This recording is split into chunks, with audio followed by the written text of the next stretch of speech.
Hello दोस्तों, कैसे हैं आप सभी लोग। उम्मीद करता हूं आप सभी लोग बहुत अच्छे से होंगे और आपके घर परिवार में आपके माता पिता भी बहुत अच्छे से होंगे। दोस्तों, आपने कई सोशल मीडिया के माध्यम से, यूट्यूब के माध्यम से या फेसबुक के माध्यम से आपने कई स्टोरी सुनी होगी, जैसे हत्यारा बेटे की कहानी, हत्यारी बहन की कहानी, हत्यारे पिता की कहानी। लेकिन आपने कभी ऐसा नहीं सुना कि जहां पर किसी ने कहा हत्यारी माँ की कहानी। जी हाँ, आज मैं आपको वही कहानी बताने जा रहा हूं कि एक माँ ने अपने एक नहीं, दो नहीं, तीन नहीं, उसने तीन बेटों का उसने मर्डर कर दिया। यानी अपने 3 सगे बेटों को उसने जिंदा पानी में डुबो दिया। चलो हम कहानी की शुरुआत करते हैं। दरअसल ये घटना कहाँ की है? यह घटना उत्तर प्रदेश के डिस्ट्रिक्ट औरैया की कहानी। डिस्ट्रिक्ट औरैया में एक बनारसी दास मोहल्ले में एक प्रियंका नाम की लड़की थी, जिसकी शादी हो जाती है इटावा के बसरेयर में।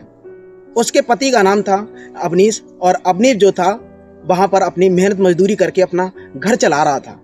धीरे धीरे करके समय बीतता चला गया और समय बीतने के साथ साथ में ऐसे करके उसके 4 बेटे हो जाते हैं। यानी 4 बालक हो जाते हैं और 4 बालक के साथ में वो वहां पर खुशी खुशी रहने लगती है। लेकिन एक दिन उसके साथ में मिस हैपनिंग हो जाती है, और मिस हैपनिंग में उसका जो पति था अवनीश, वो करंट से उसकी मौत हो जाती है। मौत होने के बाद वो महिला जो थी, वो प्रियंका नाम की जो लड़की थी, वो अपने 4 बेटों के साथ में अकेली रहने लगती है। ऐसे करके उसने धीरे धीरे करके 1 साल का तो समय निकाल दिया। लेकिन कब तक वो अकेली रहेगी? अकेलापन कब तक उसको महसूस होगा? उसने फिर धीरे धीरे करके एक प्रेम प्रसंग में वो फंस जाती है। यानी वो अपने चचिया ससुर के बेटे के साथ में, यानी वो देवर के साथ में वो प्रेम प्रसंग का चक्कर चलने लगता है और वहीं पर उसके साथ में रहने लगती है। ऐसे करके वो 1 महीना रही। फिर उसके बाद जो है वो अपने मायके में आ जाती है। मायके में आने के बाद आशीष से और प्रियंका की आपस में बातें होने लगती है। फिर आसिफ जो था वो भी औरैया में रहता है, और औरैया में ही उसकी एक हेयर सैलून की दुकान है, यानी वो बाल काटने का काम करता है। धीरे धीरे करके समय बीतता चला गया और आशीष और प्रियंका में दोनों आपसी कभी कभी प्यार, कभी झगड़े, ऐसा चलता रहता था। लेकिन एक दिन जो क्या हुआ, प्रियंका और आशीष दोनों शादी के लिए आपस में बातें करते हैं कि हम दोनों लोग कब तक अकेला रहेंगे। दुनिया के सामने पहले तो देवर भाभी का जो प्यार है, और देवर भाभी जो है अगर पति नहीं है तो शादी कर लेते हैं। और वास्तव में महिला को किसी न किसी तरह सहारे की जरूरत पड़ती ही पड़ती है, चाहे महिला हो चाहे व्यक्ति हो। फिर क्या था, दोनों शादी का प्रस्ताव रखते हैं और घर पर, और महिला जो थी प्रियंका नाम की जो लड़की थी, वो अपनी माँ को बताती है कि माँ, मैं शादी करने को तैयार हूँ और मैं शादी करूंगी। लेकिन आशीष एक कहता है कि मैं तुमको रखने के लिए तैयार हूं, तुम्हारी मम्मी को रखने के लिए तैयार हूं, तुम्हारे 4 बेटों के लिए रखने के लिए तैयार नहीं हूं। मैं 4 बेटे को साथ में नहीं रख सकता। 4 बेटों का कौन इतना खर्चा उठाएगा?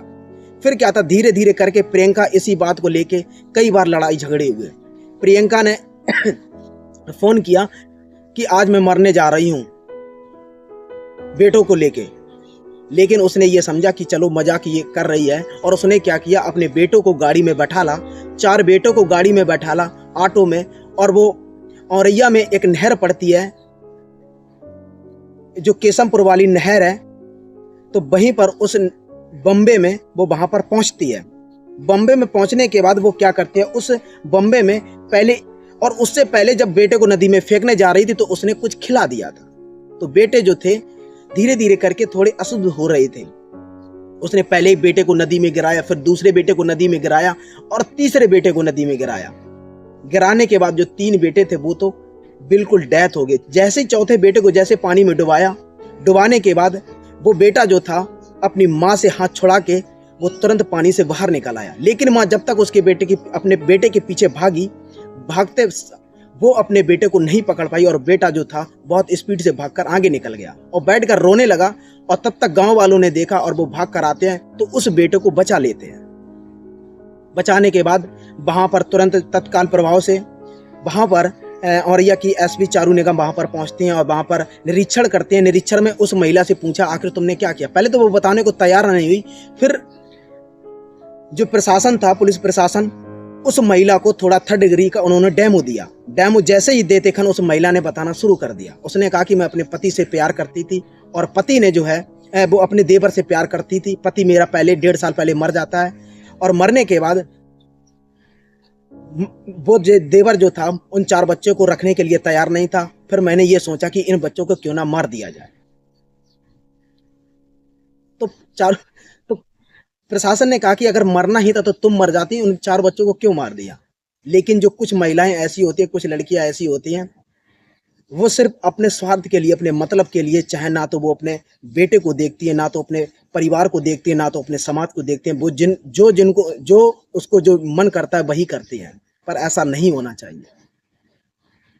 तो दोस्तों हम आपको फिर मिलते हैं एक नई कहानी में, तब तक के लिए इजाजत दीजिए। जय हिंद, वंदे मातरम।